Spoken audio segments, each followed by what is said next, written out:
Nelson Mandela's courage faced its greatest challenge when he was arrested during the Rivonia trial. The courtroom was tense, filled with officials, journalists, and onlookers. The weight of history rested on his shoulders as the charges were read aloud. When the sentence was declared, Mandela received life imprisonment. The words did not break him, but they marked the beginning of years of hardship. He understood that his fight for justice would continue, even behind walls. He was transferred to Robben Island, a remote place surrounded by cold waters and strong winds. The prison was harsh, the walls thick, the rules strict, and the work exhausting. Every day demanded physical strength, mental endurance, and patience. Despite these challenges, Mandela did not lose his focus.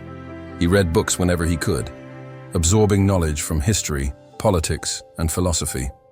The pages became his window to the world beyond the prison walls. He shared his knowledge with fellow prisoners, teaching them what he had learned. These small lessons built resilience and hope in the hearts of many. Education became a quiet rebellion against oppression. Mandela stayed disciplined. He refused to hate those who controlled his life. He remained polite to guards, calm in his interactions, and steadfast in his purpose. Every act of self-control reinforced his inner freedom. Even in laborious work, such as breaking stones and quarrying, Mandela found ways to remain thoughtful and strategic. He encouraged others to work carefully, discuss ideas, and maintain their dignity. The prison became a school of endurance, patience, and moral strength.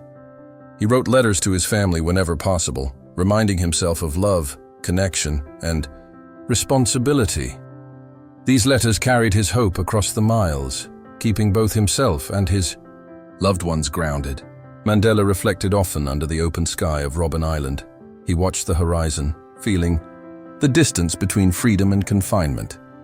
Yet he visualized the day when South Africa could be united, equal, and free. His years in prison taught him that courage was not the absence of fear, but the mastery of it. Every challenge, every hardship, every lonely night became a lesson in resilience. He understood that the mind and spirit could remain free even when the body was confined. By the end of this period, Mandela had become a symbol of endurance and hope. His discipline, wisdom, and moral courage inspired not only his fellow prisoners, but also the world outside. Even in captivity, he led with integrity, patience, and vision.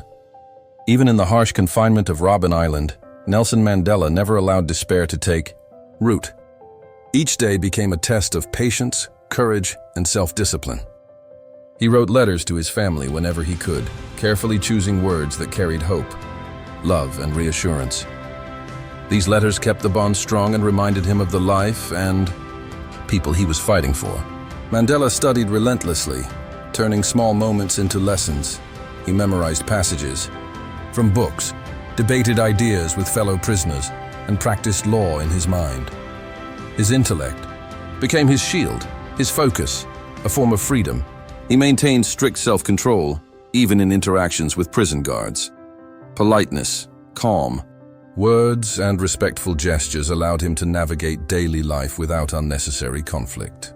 He deliberately removed hatred from his heart. Every act of forgiveness strengthened his inner spirit. He understood that allowing anger to dominate would only weaken him. Discipline governed his daily routine. From dawn until dusk, he balanced work, study, reflection, and physical exercise. Every step was deliberate, every action measured, building resilience. Over time, he mentored fellow prisoners quietly, offering guidance, encouragement, and perspective. Even behind bars, he nurtured leadership and hope in others.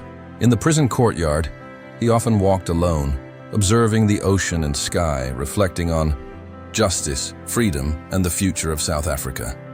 These quiet moments became a sanctuary for his mind. He faced every challenge without complaint, no matter how exhausting the labor or oppressive the conditions. He transformed adversity into inner strength. Over the years, this discipline became second nature. 27 years of patience, focus, and moral fortitude shaped him into a man capable of leading a nation. Even in confinement, Mandela became a symbol of calm, focus, and integrity.